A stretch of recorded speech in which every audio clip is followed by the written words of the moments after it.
Puji Tuhan.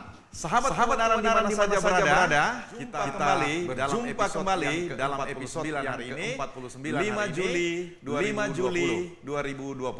Hari ini kita akan membahas lagi topik yang menarik, sangat menarik, berbicara tentang akhir zaman, dan kita tetap dalam program, belilah kebenaran dan jangan menjualnya. Amin. Narasumber kita pada hari ini tetap Suhento Liau dan saya Alfred Tuhas. Hari ini tentu banyak nanti pertanyaan dari pemirsa. Silakan boleh langsung ke WA 0811 9222 313. Jadi silakan untuk pemirsa yang bertanya langsung bisa atau melalui WA saja. Baik, saya ucapkan selamat sore Pak Dr. Suhento Liau. Selamat sore Pak Fred. Ya, hari ini topik yang sungguh menantang Pak ya. Betul. Ya. Seberapa dekatkah rapture atau pengangkatan akan terjadi? Betul. Ya. Baik, ini kalau kita menghubungkan dengan berbagai fenomena dunia yang saat ini, banyak orang yang akan bertanya-tanya, sebenarnya seberapa dekat sih rapture ini? Betul. Ya. Baik, kita langsung saja menyimak penjelasan dari Bapak Dr. Suhento Liau. Silakan Pak. Oke. Ya, selamat sore ya pemirsa sekalian dimanapun Anda semuanya berada. Ya. Saya hanya ingin mengajak pemirsa membaca beberapa ayat Alkitab yaitu coba baca begini yang paling penting itu yang sering kali jadi persoalan itu orang tanya karena banyak orang Kristen sudah tahu akan ada tribulation. Betul. Kemudian akan habis tribulation itu akan ada kerajaan 1000 tahun. Nah, rapture ini terjadi sebelum atau sesudah tribulation. Ya toh? Ya. Nah, ini ya toh. Oke. Nah, kami percaya bahwa rapture akan terjadi sebelum tribulation. Okay. Sebelum ya? Ya, sedangkan sesudah tribulation nanti akan Tuhan yang datang yang membantu bangsa Israel dalam pertempuran di Harmagedon, kemudian baru masuk ke dalam kerajaan 1000 tahun. Nah, di mana alasan Alkitabianya kita percaya bahwa rapture akan terjadi sebelum tribulation? Coba kita lihat di 1 Tesalonika pasal yang ke-5 ya. Ayat yang ke-9 katanya. 1 Tesalonika pasal 5 ayat 9. Yang ke-9. Karena Allah tidak menetapkan kita untuk ditimpa murka, tetapi untuk beroleh keselamatan oleh Yesus Kristus Tuhan kita. Nah, jadi karena Allah tidak menetapkan kita untuk ditimpa murka. Ya. Nah, jadi karena apa? Tribulation itu murka Allah. Kemudian di Wahyu, coba kita lihat di Wahyu pasal yang ketiga. 13. Pasal 3, kitab Wahyu pasal 3 ayat 10. Ya. Wahyu pasal 3 ayat 10. Karena engkau menuruti firman-Ku untuk tekun menantikan Aku, maka Aku pun akan melindungi engkau dari hari pencobaan yang akan datang atas seluruh dunia untuk mencobai mereka yang diam di bumi. Nah, jadi hari pencobaan yang akan datang atas seluruh dunia ya, untuk mencobai mereka yang diam di bumi itu tidak akan dialami katanya. Jadi itu tidak dia akan alami. Aku akan melindungi engkau dari hari pencobaan itu. Lindunginya pakai apa? Ya terangkat. Gitu. Nah, jadi kita lihat bahwa pengangkatan rapture terjadi di awal dari masa tribulation. Begitu. Memang setelah terjadi pengangkatan, maka akan pesta anak domba di atas di sana, sedangkan di bumi akan ada pencobaan dan kesusahan bagi manusia di muka bumi ini yang disebut tribulation. Jadi kesimpulan Bapak, sebelum tribulation itu rapture. Kalau sesuai dengan ini kan kira-kira. Nah, sesudah rapture ya kita lihat itu di pasal 13 dari kitab Wahyu, ya dong. Kitab Wahyu pasal 13 ya. Itu akan ada pemerintahan antikristus ya di atas muka bumi ini. Ini agak panjang, coba Pak Alfred boleh baca di Wahyu 13 dari ayat 19 sampai 18. Baik. Yang penting di sini ialah hikmat. Barang siapa yang... Mungkin dari atas, dari ayat 11 coba. Dari ayat 11. Dan aku melihat seekor binatang lain keluar dari dalam bumi dan bertanduk dua sama seperti anak domba, dan ia berbicara seperti seekor naga.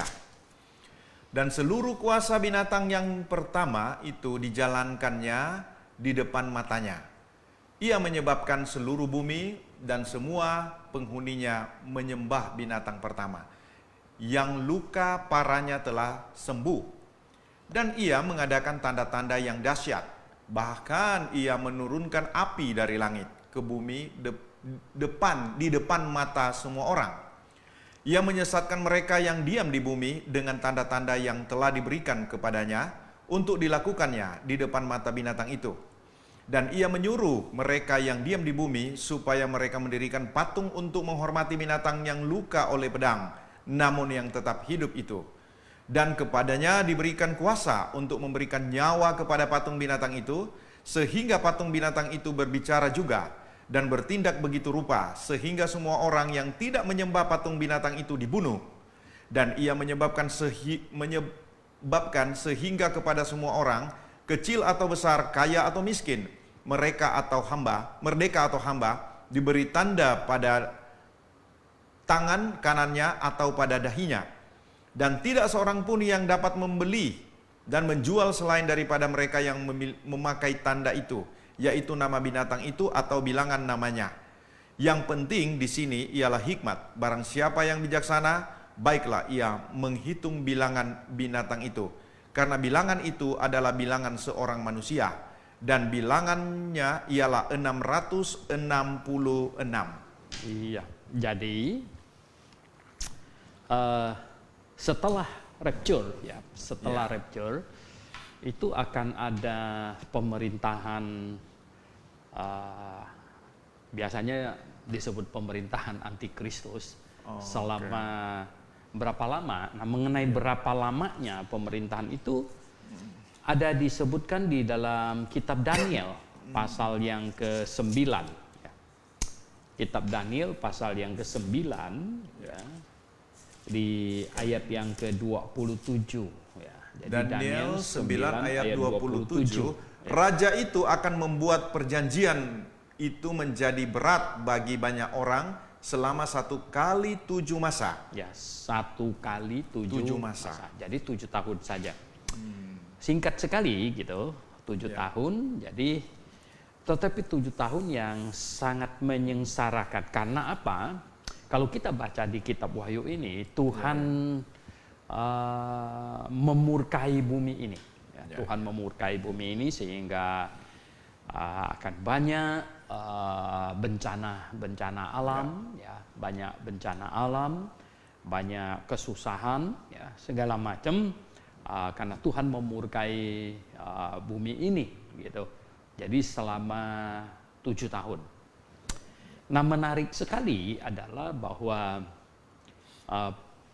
ini penguasanya yang seorang raja yang menguasai ini katanya, yang di dalam Daniel pasal 7 itu ya.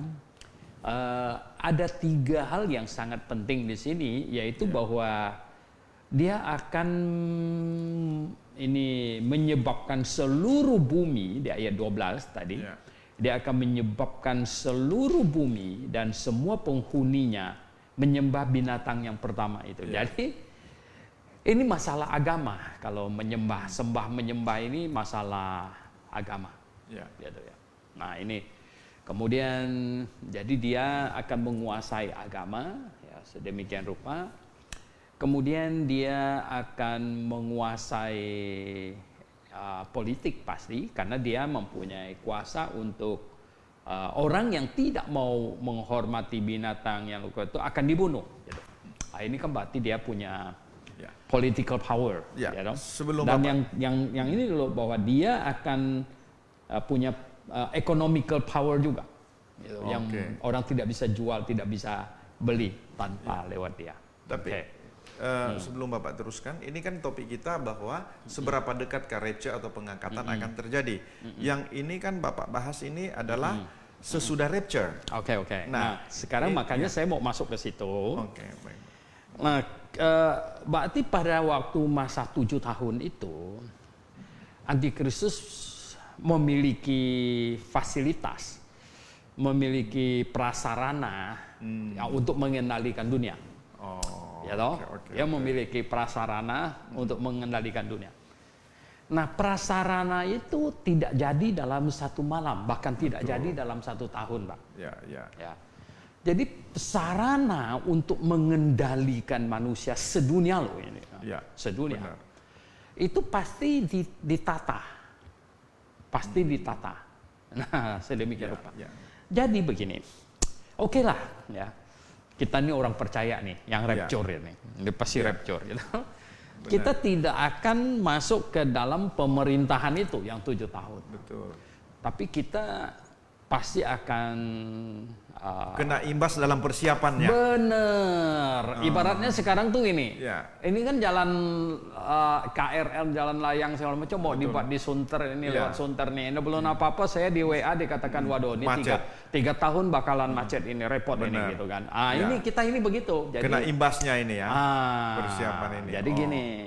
Oke Pak Soento kok takut, katanya kan pasti rapture kan Pak. Masalahnya begini. Sekarang ini kita justru ya ini akan kena imbas. Kalau mau bangun jalan tol kan berapa tahun kita akan kena ininya, tiang di mana-mana bergelantungan gitu. Betul. Ini akan repot sekali gitu. Ya jadi itulah yang kita pusingkan sekarang ini. Nah, yang tanya itu kan seberapa dekat rapture itu. Nah, kita lihat pembangunan infrastrukturnya itu. Dari situ tolak ukurnya, Pak ya. Betul. Jadi pembangunan infrastrukturnya itu sudah segimana ini gitu loh. Kalau kita lihat gitu kan. Masuk 7 tahun semuanya akan terkontrol. Tidak ada orang yang bisa jual atau beli tanpa izinnya dia. Kalau 7 tahun itu kan sudah set up berarti, Pak. Betul. Nah, bagaimana bisa kita lihat kekuasaan yang sedemikian rupa yang bisa seluruh dunia orang mau beli jual itu nggak bisa tanpa lewat dia. Benar. Ini kan setup sekarang ini kelihatannya setupnya ini loh. Nah, setup ini seberapa cepat ini ya. Makanya begini. Ini sangat tergantung letupan-letupan ini. Sangat tergantung letupan-letupan. Nah, begini maksud saya tuh gini. Tahun berapa itu yang teroris serang WTC itu 2011 kalau tidak salah. Ya begitu ya. Oke. Ya betul. 2011. Nah itu kan tiba-tiba kita jadi pusing amat nih, naik pesawat mesti sampai ya toh. Benar. Ikat pinggang dicopot lah, apalah segala macam, kok pusing amat gitu. Aduh, banyak orang tuh kesalnya minta ampun itu. Ya toh. Kenapa mesti begitu? Wah, saya waktu itu tahun berapa waktu ke Amerika itu sampai sepatu dibuka. Benar. Wah, saya pernah ngalamin itu, tahu nggak apa? Saya sama ibu disuruh ke samping dulu katanya. Pergi ke samping sana katanya. Lah, kenapa saya tunggu lama sekali? Kenapa pula? Habis itu agak lama saya tunggu di samping, baru saya dipanggil gitu. Lalu punya saya, kopernya saya tuh diginiin, pakai ini. Ya. Alkohol dia giniin, dilap gitu. Saya isengnya saya tanya dia, yang kerjain itu cewek itu, orang hitam lagi. Saya bilang, "Ma'am, why you did that to only my suitcase?" Saya bilang, "Kenapa punya saya saja, yang lain-lain orang kok enggak?" Oh, dia agak marah sedikit sama saya. "Kamu datang dari negara teroris toh."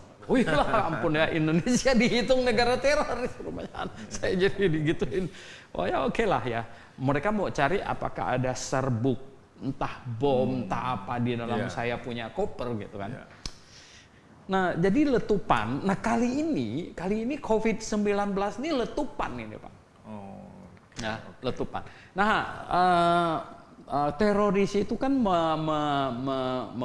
menyebabkan perubahan setup dunia ini. Betul. Nah sekarang COVID, wah ini COVID ini sangat dahsyat sebenarnya gitu ya. Sekarang aja kan kita, mau naik pesawat katanya mau apa? Rapid test. Rapid test. Oh, ya udah pusing juga kita, gitu. Sampai ini ada beberapa mahasiswa akan berangkat dari Pontianak ke sini. Saya bilang prosedurnya seperti apa? Coba mesti dicek, jangan sampai nanti kita udah beli tiket katanya nggak boleh naik, bagaimana? Benar, gitu. benar. Nah katanya mesti rapid test 3 hari gitu. Oh ya udah saya bilang. Nah rapid testnya berapa duit gitu kan? Dan lain sebagainya itu kan dihitung semuanya. Nah hari ini kita direpotkan mesti rapid test. Saya pikir nanti ya ini akan berubah. Nanti ini akan berubah. Pada waktu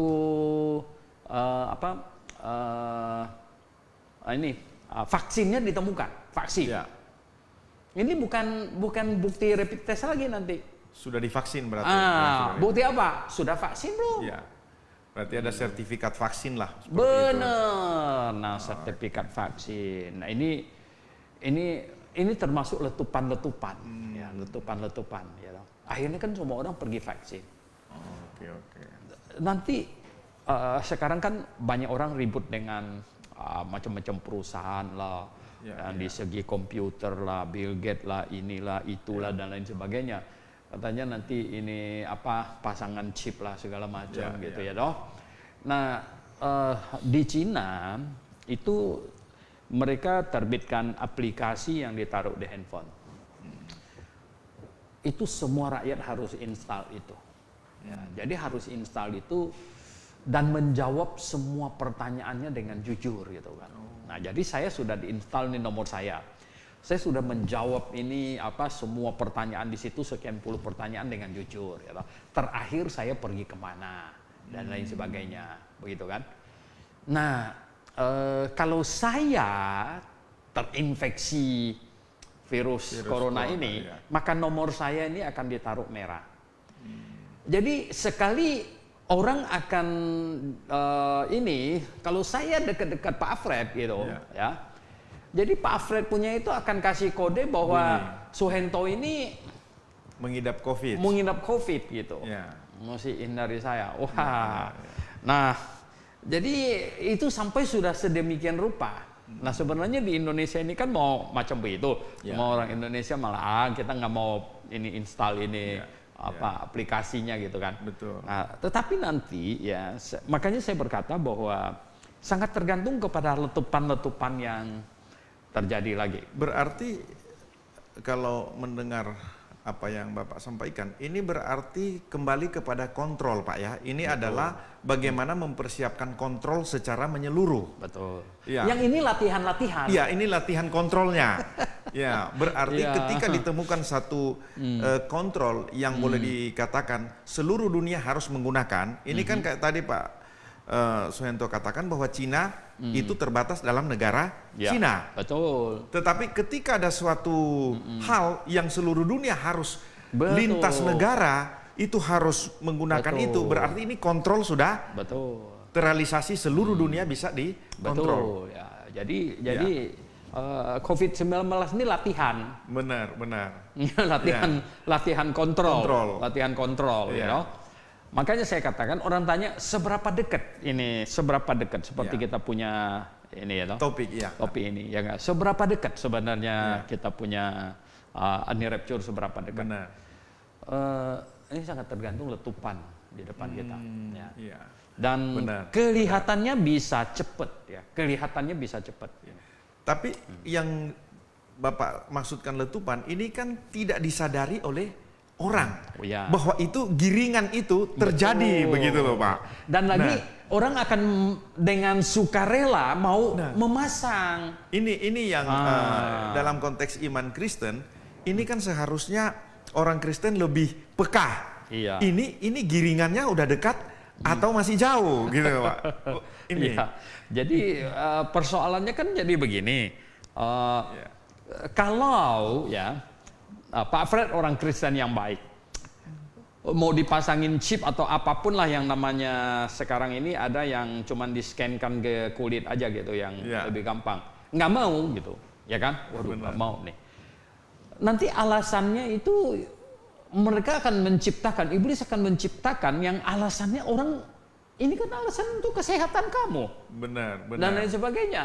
Iya. Jadi nggak bisa ini, sepertinya nggak cukup logika untuk menolak, Pak. Benar. Makanya saya bilang kontrol ini terjadi tanpa kita sadari bahwa ternyata terciptalah semua kontrol itu di situ. Berarti hubungan dengan topik kita, Pak, ini tergantung kontrolnya terpasang semua. Berarti makin dekat lagi begitu. Oh ya. Ini baru satu contoh kasus COVID begitu kan Pak? Betul, COVID. Nah, mungkin ada kasus lain yang lebih masif lagi nanti seluruh dunia. Begitu ya Pak ya? Iya, jadi kalau Tuhan sudah kasih izin kepada antikristus, pada iblis, ada aja nanti hal apa saja gitu, bisa meletup itu ya. Gitu kan. Waduh, kenapa begini? Anak ini pasti ini gitu. Tapi kalau kita hubungkan dengan 1 Tesalonika 4 dan 5, kemudian Matius 24, Kisah Rasul 17, di situ kan ahli dalam Kisah Rasul dalam Lukas, orang Israel kan bertanya masalah kapan ini kerajaan Allah akan datang gitu kan. Kemudian dalam Matius pasal 24, Matius pasal 24 juga di situ saya melihat di situ Pak, bahwa sebelum rapture itu hampir sama di dalam Lukas dan Matius, bahkan 1 Korintus 15 juga, bahwa akan ada bunyi sangkakala. Betul. Nah, itu pada saat rapture. Ya berarti kan rapture mau terjadi bunyi sangkakala dulu. Betul. Begitu kan ya Pak? Atau bagaimana itu Pak? Oh ya, bersamaan kan katanya gini, maka sangkakala berbunyi dan yang di dalam Kristus itu naik gitu. Yang meninggal dulu begitu kan? Betul, yang meninggal bangkit dan itu naik, itu sangkakala berbunyi gitu. Betul. Nah, pertanyaannya Pak, kalau sangkakala berbunyi, berarti ini kan terekspos. Apakah akan didengar seluruh dunia atau hanya oleh orang yang terangkat? Ini menarik Pak kalau. Memang ya kelihatannya. Di semua tempat kan dibilang ada sangkakala berbunyi. Betul. Di 1 Tesalonika 4 ayat betul. Betul. Ini kan. 1 Tesalonika ayat 4 ayat 16 ya. Betul. Pada waktu itu tanda diberi, yaitu pada waktu penghulu malaikat berseru dan sangkakala Allah berbunyi. Ya, sangkakala. Jadi malaikat berseru, sangkakala Allah berbunyi. Ya. Betul. Nah, mengenai semua orang mendengar atau tidak, ini kasusnya begini. Waktu Paulus menuju ke Damsyik, terus Tuhan menampakkan diri lebih terang dari matahari, dan dia sampai tumbang, terus mendengar suara. Dia mendengar suara, Saulus, mengapa engkau menganiaya aku? Tapi pengikutnya semuanya tidak dengar, cuma dengar kayak bunyi apa begitu. Ini dia. Ya kan? Iya, benar Pak. Nah, ini yang membuat kita, Paulusnya mendengar jelas. Benar. Ya, Paulusnya mendengar jelas, namanya dipanggil malah ya, Saulus, ya tahu, mengapa engkau menganiaya aku. Tetapi pengikut-pengikutnya tidak mendengar Tidak. itu. Mereka mendengar, katanya mereka mendengar suara. Benar. Mereka mendengar suara. Dan bagaimana dengan kasus Henok dan Elia, Pak, juga? Oh ya. Itu apakah salah satu contoh rapture? Kalau Henok tiba-tiba dia hilang. Itu rapture mungkin. Ya. Kalau Elia, kasus Elia itu disaksikan loh oleh Elisa. Ya. Jadi pada waktu Elia itu di kereta yang berapi-api begitu, ya. lewat dan Elia disambar begitu. Benar. Nah itu disaksikan oleh Elisa. Rapture itu, Pak. Nggak tahu itu rapture atau apa. Yang Henok tiba-tiba dia hilang, tidak ada jejaknya begitu. Nah kita menarik ya sekarang ini kalau kita amatin apa yang Alkitab katakan, ini rapture sudah sangat dekat ya. Rapture sudah sangat dekat. Ya. Ini karena apa ya loh? Bisa saja habis rapture itulah terjadi pemasangan chip yang masif. Semuanya. Ya, tidak ada orang yang dikecualikan. Benar. Bisa saja. Ya itu kan bisa kerja 1 bulan punya masalah. Betul. Ya kan? Betul. Itu kan sebenarnya kerja. Jadi jangan orang pikir begini, kita tunggu dulu pemasangan chipnya sampai sudah hampir selesai baru dulu rapture. gitu. Baru kita agak sedikit serius gitu dalam Tuhan. Oh belum tentu. Benar. Bisa jadi malam ini besok ya terjadi rapture. Nah habis itu kan gini, kalau rapture terjadi dunia ini berubah total, Pak. Benar. Dunia berubah total. Mengapa dunia berubah total? Saya katakan begini. Negara yang kehilangan orang paling banyak nanti adalah negara yang orang Kristen lahir barunya paling banyak. Paling banyak, benar. Katakanlah di AS misalnya, Iya. Amerika kan sekarang kan banyak. Benar. Dan banyak orang penting-penting di pemerintahan, di teknologi segala macam itu orang setia. Nah kalau tiba-tiba itu hilang, tiba-tiba itu hilang, nah itu sangat memukul negara itu. Betul. Ya. Benar. Dan negara itu akan hancur sebenarnya, akan hancur ya. Coba bayangkan, yang sisa tinggal yang rambutnya begini jengger, yang di hidungnya ada cincin, itu yang nggak bisa buat apa-apa, ya nggak. Untuk nyalakan pesawat aja dia nggak tahu mesti pakai kunci apa pakai tombol, bagaimana nggak bisa gitu. Saya pikir sama dengan Bapak bahwa 2 ayat yang awal tadi Bapak bacakan bahwa orang yang Tuhan ini tidak akan diizinkan mengalami malapetaka yang besar itu. Ya, Pak ya? Betul. Berarti terjadi rapture duluan. Tapi dalam Matius 24 itu juga dikatakan bahwa itu kedatangan Tuhan ini tinggal ditahan oleh orang-orang yang mengasihi Tuhan, pilihan itu. Ini nih di 2 Tesalonika katanya ya. Nah, bersamaan dengan itu kan kita lihat 2 Tesalonika. Di 2 Tesalonika pasal 2 ya. Nah, ayat 6. 2 Tesalonika 2 ayat 6. 6. Dan sekarang kamu tahu apa yang menahan dia sehingga ia baru akan menyatakan diri pada waktu yang telah ditentukan baginya. Karena secara rahasia kedurhakaan telah mulai bekerja, tetapi sekarang masih ada yang menahan. Kalau yang menahannya itu telah disingkirkannya. Pada waktu itulah si pendurhaka baru akan menyatakan dirinya, tetapi Tuhan Yesus akan membunuhnya dengan nafas mulutnya dan akan memusnahkannya kalau ia datang kembali. Jadi ada yang menahan. Benar. Ada yang menahan kuasa antikristus. Ya. Nah banyak semua teolog menafsirkan begini. Ini mustahil ada sesuatu yang tidak lebih kuat dari antikristus yang bisa menahannya. Ya kan, yang menahan kan harus lebih kuat, lebih kuat gitu. Benar. Ya, kalau yang lebih lemah kan nggak mungkin. Ya, ini ada orang kuat kita mana bisa tahan dia. Benar. Ya, kita mesti yang lebih kuat dari dia baru bisa menahan dia. Berarti benar. ini yang menahan ini lebih kuat dari Lucifer, lebih kuat dari iblis. Benar. Nah, siapa? Sebenarnya semuanya boleh katakan menyimpulkan Roh Kudus. Nah, tapi Roh Kudus bukan pribadi Roh Kudus, tapi Roh Kudus yang tinggal di dalam hati orang-orang Kristen lahir baru. Nah, Roh Kudus inilah yang tinggal di dalam hati orang Kristen lahir baru. Nah, ketika terjadi pengangkatan, maka Roh Kudus tidak lagi Maka ini bumi ini sudah diserahkan gitu.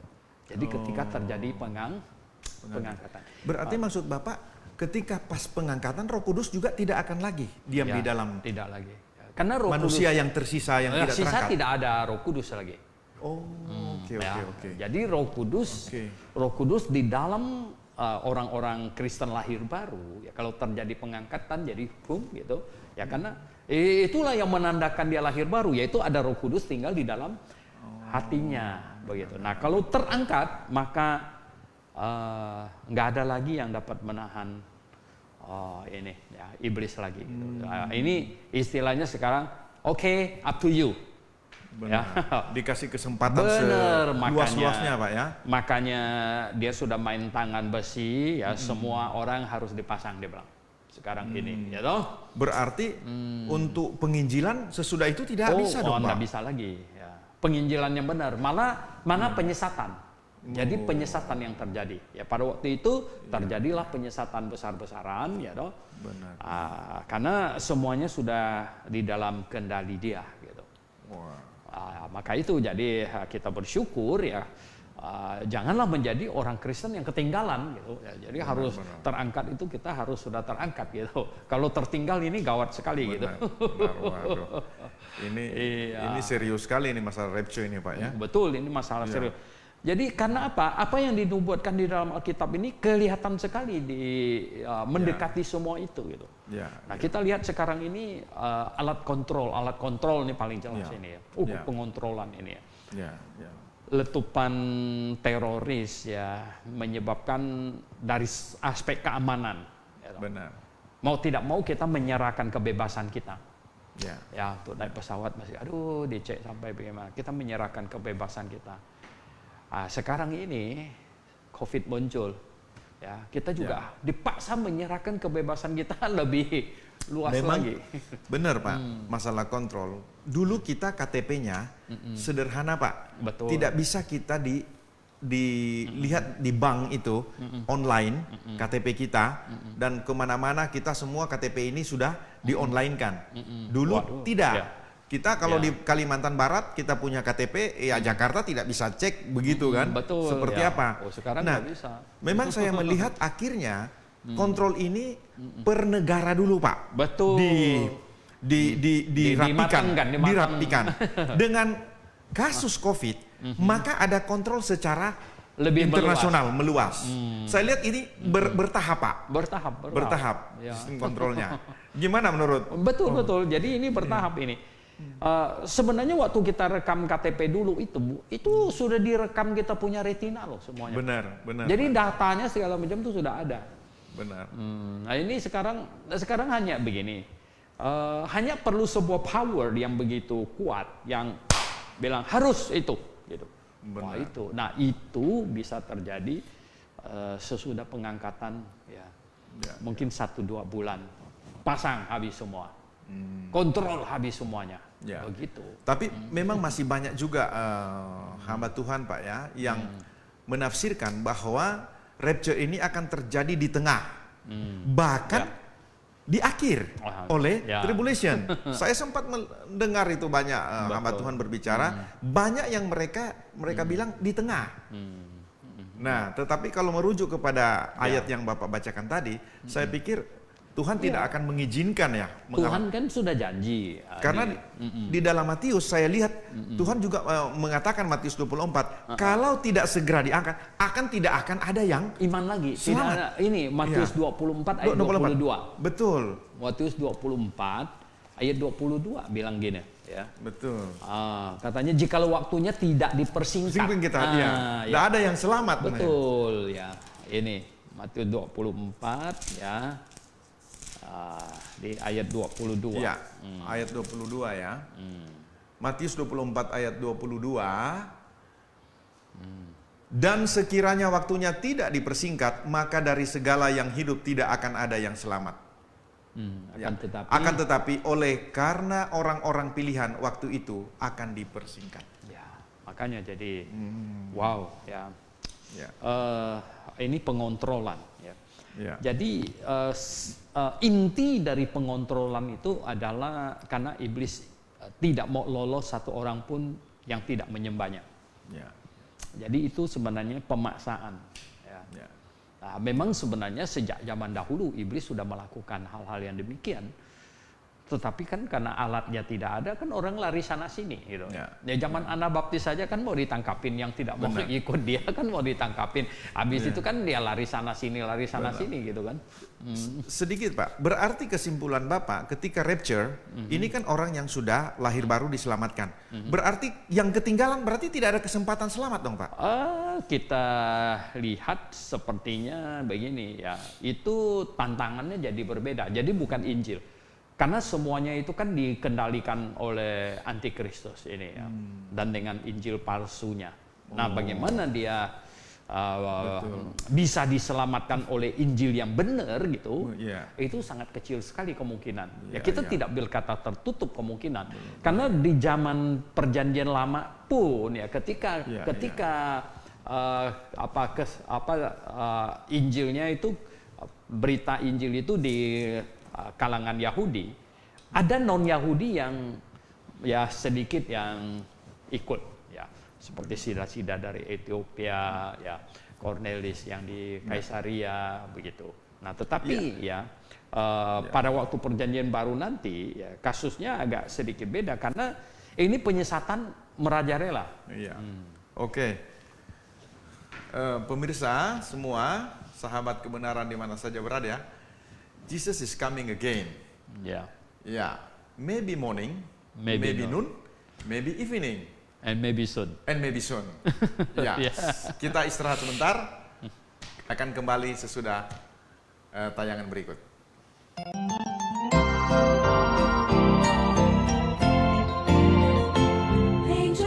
Halo semuanya, bagi Anda pencinta buku-buku rohani Kristen, kali ini kami memperkenalkan satu buku terbitan terbaru dari Grace International Theological Seminary yang ditulis oleh Dr. Stephen N. Stanley dengan judul Kerajaan yang Dijanjikan. Nah, saya akan bocorkan sedikit isi dari buku ini ya. Penjelasannya seputaran janji kerajaan dalam Perjanjian Lama dan Perjanjian Baru. Kapan pengangkatan terjadi? Apa itu tribulasi? Penjelasan penghakiman sangkakala, penghakiman cawan, kembalinya Kristus ke bumi, dan penghakiman-penghakiman lainnya. Dan tentu masih banyak lagi penjelasan-penjelasan penting di dalam buku ini. Buku ini menyajikan kepada pembaca sekalian melalui pembahasan yang alkitabiah. Dengan pemaparan yang induktif, apa isi dari pengharapan umat Allah sepanjang zaman dari Perjanjian Lama hingga Perjanjian Baru. Bagi Anda yang tertarik dengan buku ini, harganya terjangkau loh. Anda dapat hubungi di toko buku Grace di 02164714156 atau di nomor 081315863518. It's a song all the angels cannot sing. I once was lost, amazing grace, but now I'm found.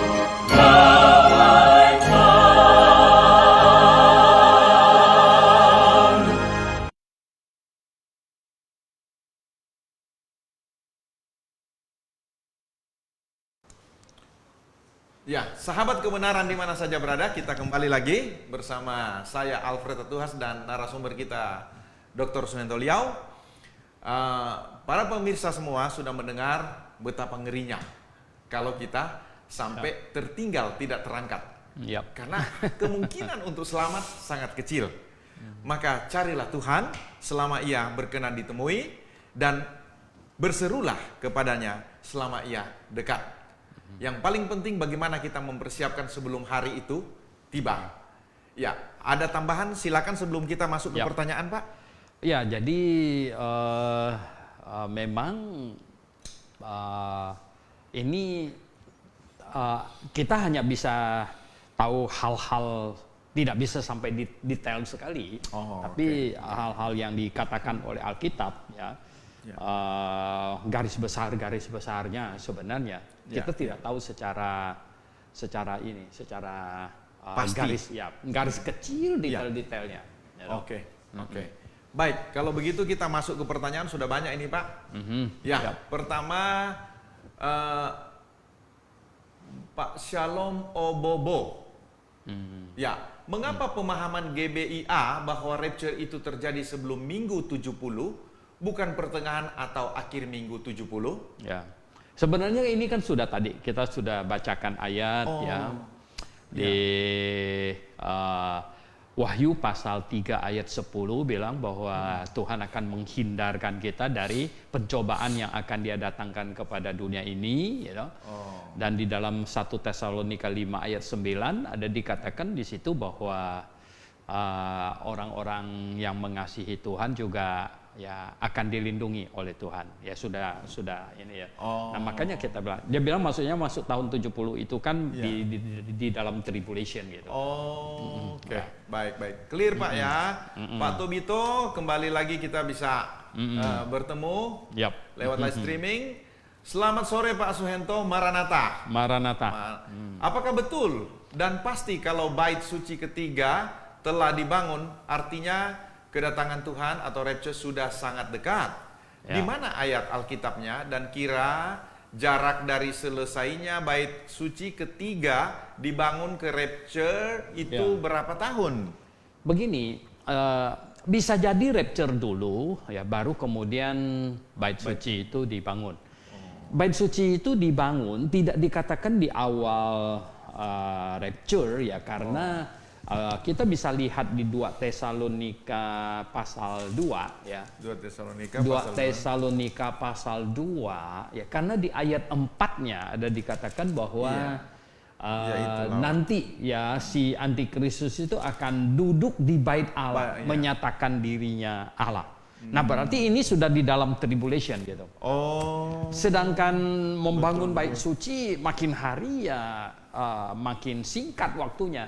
Nih orang bangun rumah sakit 1000 tempat tidur aja 10 hari ya toh. Nah, kira-kira bait suci ya 1-2 bulan, 1 bulan ya selesai gitu. Berarti intinya bait suci dibangun setelah rapture. Betul. Dan jadi jangan sampai ada orang berpikir ini masih belum nih, bait suci saja belum dibangun.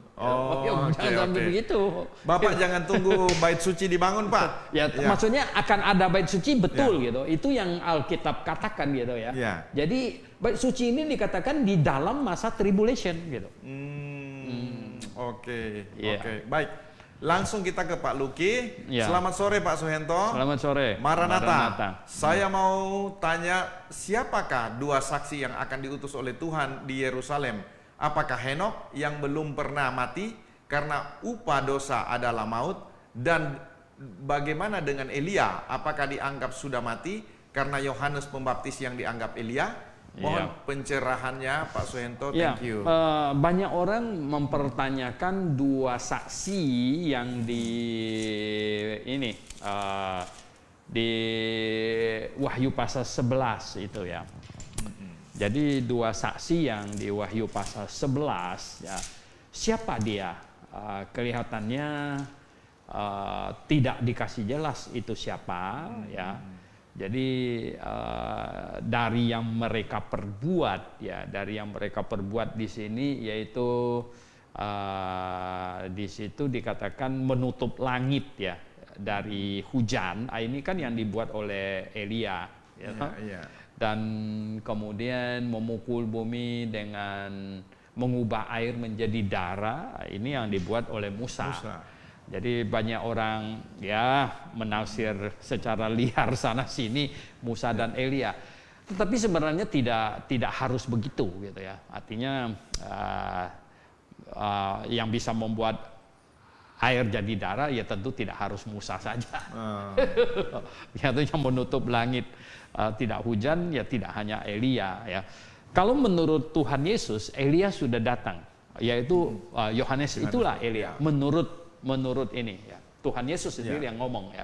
Jadi Elia sudah datang ya toh. Dan tidak dijanjikan loh di dalam Alkitab bahwa Musa akan datang, Henok akan datang, tidak ada. Di kitab Perjanjian Lama hanya dijanjikan Elia akan datang. Ya. Tidak ada dijanjikan ini Musa akan datang. Nah, coba baca Maliaki pasal 4 ya. Jadi Maliaki pasal 4 Ketika Tuhan menutup pewahyuan perjanjian lama, ya, ketika Tuhan menutup pewahyuan perjanjian lama di kitab Maliaki pasal terakhir, ya, di 2 ayat terakhir, coba ayat 5 dan 6. Ya, jadi udah tutup ini, tutup. Sesungguhnya aku akan mengutus Nabi Elia kepadamu menjelang datangnya hari Tuhan yang besar dan dahsyat itu.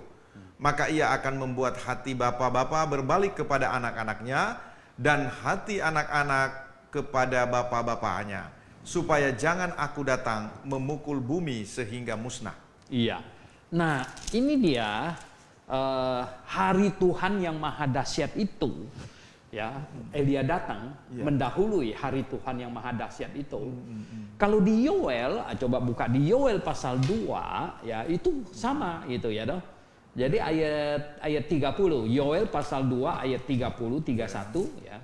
Yoel pasal 2 ya ayat 30 ya 30 31 ya. Yoel pasal 2 ayat 30 31. Demikian bunyi firman Tuhan. Aku akan mengadakan mujizat-mujizat di langit dan di bumi, darah dan api dan gumpalan-gumpalan asap. Matahari akan berubah menjadi gelap, gulita dan bulan menjadi darah sebelum datangnya hari Tuhan yang hebat dan dahsyat itu. Jadi hari Tuhan yang hebat dan dahsyat di dalam Maliaki kan didahului kedatangan Elia. Dan Tuhan Yesus bilang, Yohanes itulah Elia, sudah datang dan mereka tidak mengenalnya dan sudah memenggalnya gitu. Nah, jadi makanya banyak orang salah menafsirkan Alkitab karena mereka tidak melihat bahwa Yohanes itu Elia gitu. Jadi gini, akhir zaman yang menurut kitab Perjanjian Lama gitu ya. Akhir zaman yang menurut kitab Perjanjian Lama itu adalah pada waktu Yohanes lahir itu. Itu sudah akhir zaman gitu. Nah, ya jadi kalau ada orang bilang, lah kenapa di dalam kitab Petrus, Paulus bilang kedatangan Tuhan sudah dekat, kok sudah 2000 tahun masih belum datang-datang juga? Kok lama amat? Sebenarnya begini, ini kedatangan Tuhan akhir zaman itu ya. Jadi akhir zaman itu sudah pada waktu Yohanes datang dan Tuhan Yesus datang. Jadi sekarang ini dari masa Yohanes dan Tuhan Yesus yang Elia itu sampai sekarang ini semacam ini waktu hampa ya, yang tidak ada punya gitu loh. Ya, begitu. Oke, kita teruskan lagi dengan Ibu Novita Piong. Pak Suhento, apakah bayi dan anak-anak yang belum akil balik juga akan rapture? Oh ya, pasti. Ya. Oh, pasti ya, Pak ya itu. Dan mereka yang idiot ya, yang idiot ya, bayi ya toh, yang belum akil balik, mereka yang Down syndrome ya, yang itu ya mereka terangkat gitu ya. Oke. Kita teruskan, ada pertanyaan yang kurang lebih sama dari Rumah Shalom Obobo dan Tobito. Obi, mengenai apa tujuan pasang chips setelah rapture? Dan jika keharusan pemasangan tanda atau chips atau kita tidak tahu kalau itu tanda 66, tapi wajib karena negara perintahkan demi keamanan dan kebijakan kesehatan, ekonomi dan lain-lain. Sebagai orang Kristen Alkitabiah, bolehkah kita taat saja dengan pemikiran kita tetap beriman kepada Tuhan daripada kita tidak bisa lagi hidup di dunia? Ini pertanyaan yang sering kali ditanyakan pada waktu ada seminar dan lain sebagainya. Sebenarnya begini, kita perlu baca ini apa kata Tuhan terhadap orang yang pasang chip itu ya. Kalau kita baca di Wahyu pasal 14 ya, ini ya itu akan ini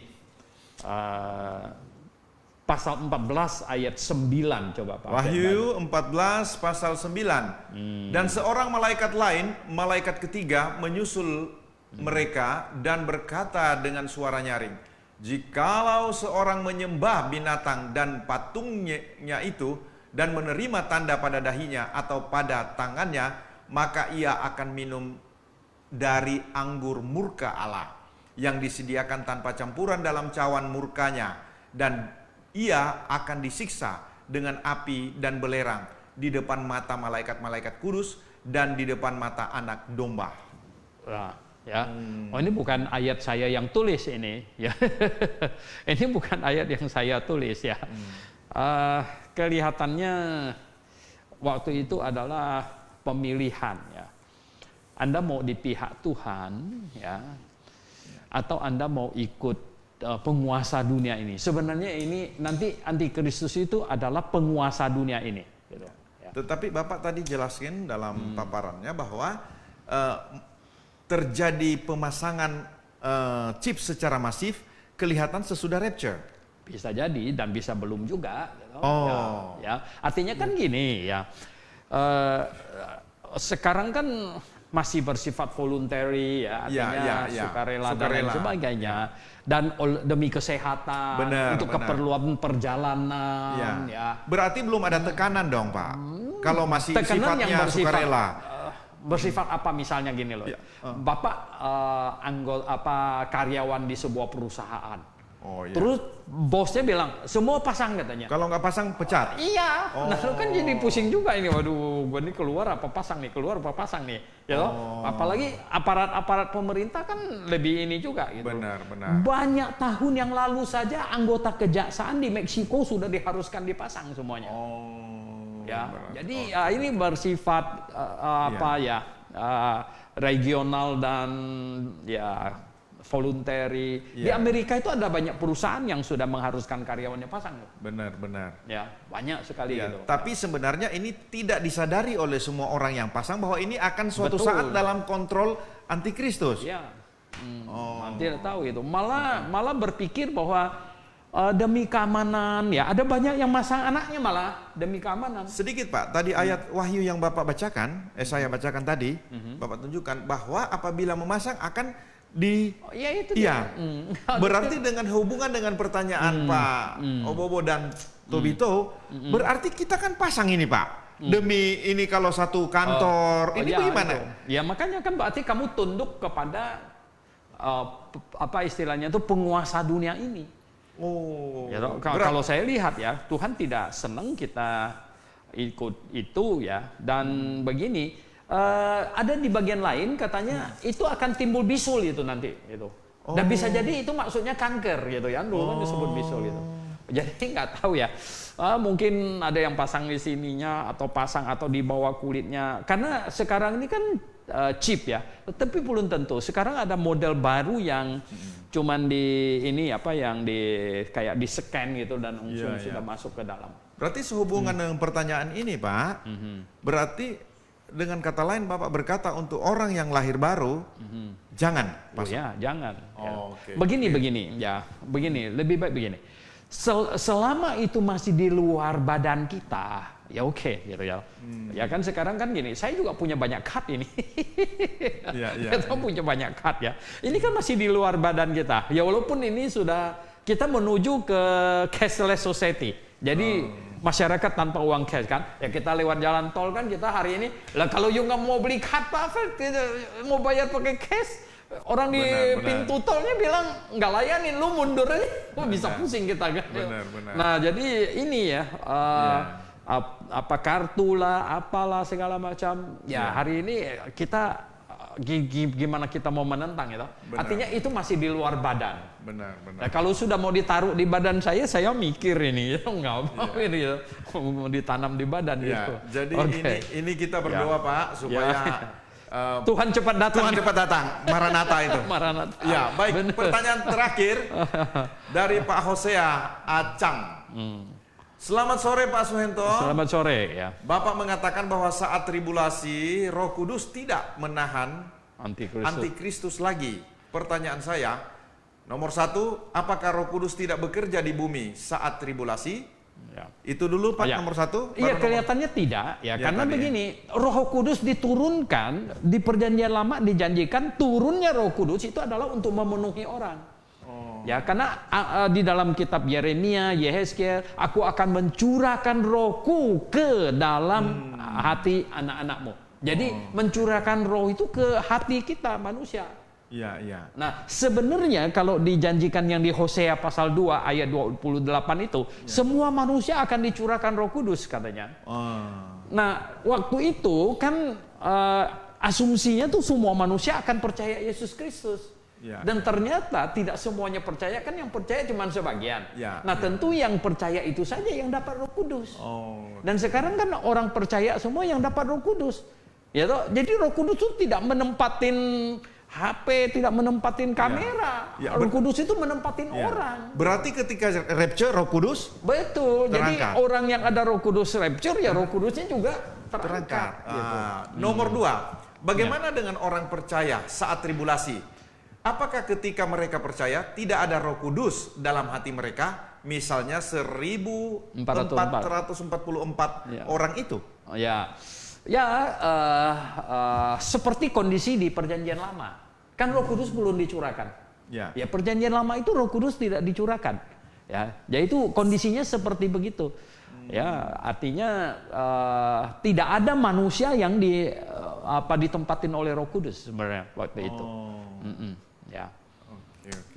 Oke. Jadi di tribulasi itu sebenarnya tuh begini ya. Mungkin sedikit tambahan masalah tribulasi.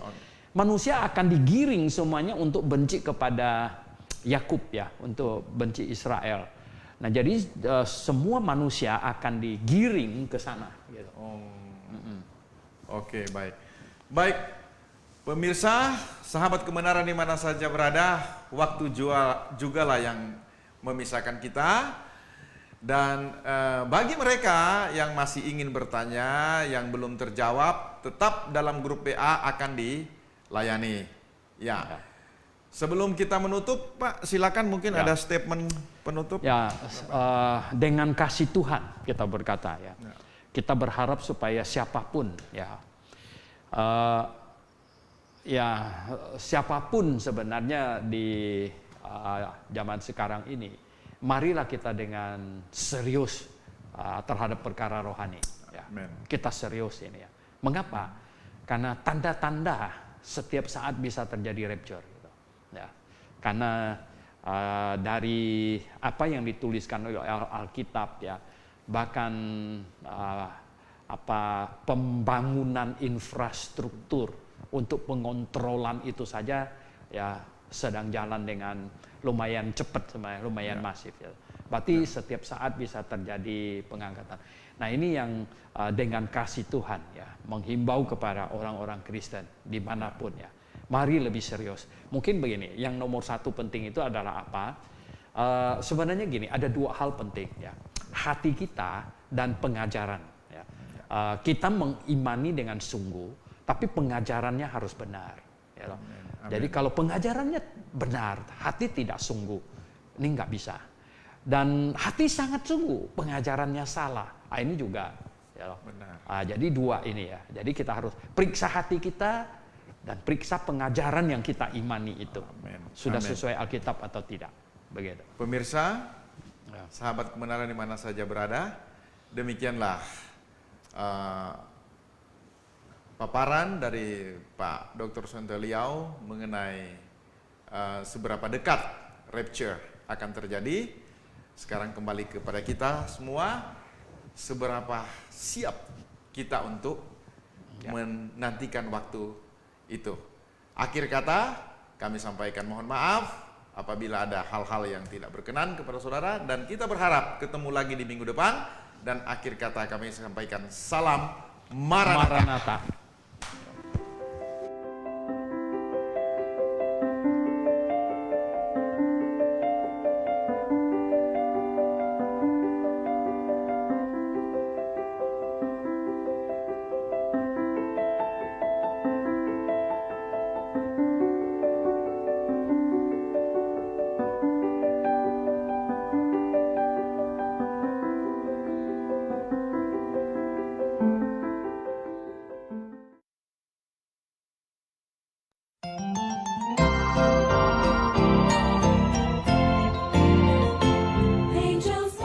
Semuanya, bagi Anda pencinta buku-buku rohani Kristen, kali ini kami memperkenalkan satu buku terbitan terbaru dari Grace International Theological Seminary yang ditulis oleh Dr. Stephen N. Stanley Liao. dengan judul Kerajaan yang Dijanjikan. Nah, saya akan bocorkan sedikit isi dari buku ini ya. Penjelasannya seputaran janji kerajaan dalam Perjanjian Lama dan Perjanjian Baru. Kapan pengangkatan terjadi? Apa itu tribulasi? Penjelasan penghakiman sangkakala, penghakiman cawan, kembalinya Kristus ke bumi, dan penghakiman-penghakiman lainnya. Dan tentu masih banyak lagi penjelasan-penjelasan penting di dalam buku ini. Buku ini menyajikan kepada pembaca sekalian melalui pembahasan yang alkitabiah. Dengan pemaparan yang induktif, apa isi dari pengharapan umat Allah sepanjang zaman dari Perjanjian Lama hingga Perjanjian Baru.